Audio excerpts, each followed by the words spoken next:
अस्सलाम वालेकुम नाज़रीन, वेलकम टू माय चैनल ज़िक्र वज़ाइफ़। उम्मीद है तमाम मेरे दोस्त खैरियत से होंगे। नाज़रीन, आज की जो मेरी वीडियो है बहुत इंपॉर्टेंट टॉपिक पे है। जादू, ये तावीज़ात, ये हर चीज़ जो है ना आजकल के माशरे में बहुत ज़्यादा जो है फैलती जा रही है। बहुत सारे लोग इस चीज़ का शिकार हो रहे हैं। ज़रूरी नहीं है हर कोई इसमें मुलविस हो, लेकिन अगर कोई नहीं मतलब खुद से करता तो उस पे करने वाले बहुत सारे लोग निकल आते हैं।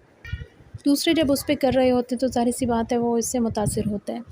तो आज की वीडियो जो है इंशाल्लाह बहुत ज़्यादा आपके लिए फ़ायदेमंद साबित होने जा रही है। तो इसके लिए आपको चाहिए कि वीडियो को दरमियान से स्किप मत कीजिएगा, पूरी देखने की कोशिश कीजिएगा ताकि जो है अमल की आपको सही तरीके से समझ आ जाए। आगे बढ़ने से पहले छोटी सी रिक्वेस्ट, मेरे चैनल को आप सब्सक्राइब कर दें, साथ में शेयर भी कर दिया करें। कमेंट में अपने रिमार्क्स पे जो है अपना जो है आप लोगों को कोई वजीफ़ा कैसे फ़ायदा कर रहे हैं तो प्लीज़ आप लोग शेयर लाज़मी किया करें ताकि दूसरे लोगों को इस चीज़ की मोटिवेशन मिले। चलें अब वजीफ़े की तरफ आते हैं। जादू, सहर और सफरी अमल के ज़रिए लोगों की सेहत बर्बाद की जाती है और इनका कारोबार तबाह किया जाता है। वो आदमी जो दौलत में खेलता था पाई को मोहताज हो जाता है और इसी के साथ साथ इसकी सेहत भी बर्बाद हो जाती है। इसके लिए ये अमल बहुत मुफीद है और इसके ज़रिए से सहर, जादू, सफरी करने वाले पर ही लौट जाता है। अमल ये है, सुबह बाद नमाज फ़जर और बाद नमाज इशा 3-3 बार बनियत रद्द सहर पढ़ता रहे। क्या? आऊज़ु बिकलिमातिल्लाहि ताम्मति मिन शर्रि मा खलक़। आऊज़ु बिकलिमातिल्लाहि ताम्मति मिन शर्रि मा खलक़।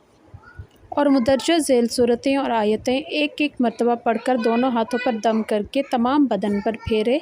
और सूरतें और आयतें ये हैं: सूरत अल-काफ़िरून, सूरत इखलास, सूरत फ़लक, सूरत नास और सूरत फ़ातिहा और आयतल कुर्सी मुकम्मल। मैं रिपीट कर दूँ: सूरत काफ़िरून, सूरत इखलास, सूरत फ़लक, सूरत नास, सूरत फ़ातिहा और आयतल कुर्सी मुकम्मल। नीज़ मंजिल की 33 आयात को बावज़ू ज़ाफ़रान को अर्के गुलाब में घोलकर इससे लिखकर मोम जमा करके दाएं बाजू पर बांध ले। मंजिल जो होती है हर जगह मिलती है, उसकी 33 आयात होती हैं। तो आपने जो है आयात को बावज़ू ज़ाफ़रान को अर्के गुलाब में घोलकर इससे लिखकर मोम जमा करके दाएं बाजू पर बांधने हैं। ठीक है, इंशाअल्लाह ताला हर किस्म के जादू, सहर और सफली से हिफाजत हो जाएगी। तंबीह ये है कि आयात कुरानी को बावज़ू ही लिखना है। ठीक है, बग़ैर वज़ू लिखना, कुरान पाक को छूना और बग़ैर मोम जामा किए तावीज़ का बांधना सख्त गुनाह है। लिहाजा बग़ैर वज़ू के कुरान पाक, कुरानी सूरतों को हाथ में लेना मना है। इसलिए इस तरह इनको बग़ैर मोम जामा किए बांधना भी सख्त गुनाह है। लिहाजा सख्त एहतियात की ज़रूरत है इसमें।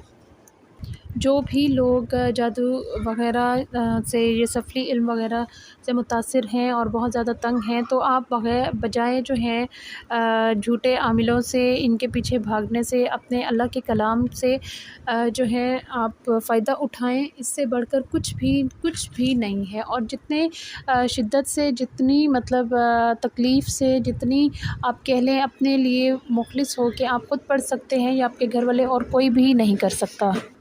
लिहाजा इसको कीजिए इस अमल को, और प्लीज़ इसको आगे शेयर करें। और जो लोग करते हैं वो कमेंट में लाजमी बताया करें ताकि दूसरे लोगों को भी इससे जो है फ़ायदा मिल सके। और दूसरे लोगों को भी जब पता चलेगा कि इस चीज़ का फ़ायदा है तो वो लोग भी इससे लाजमी फ़ायदा हासिल करेंगे। दुआओं में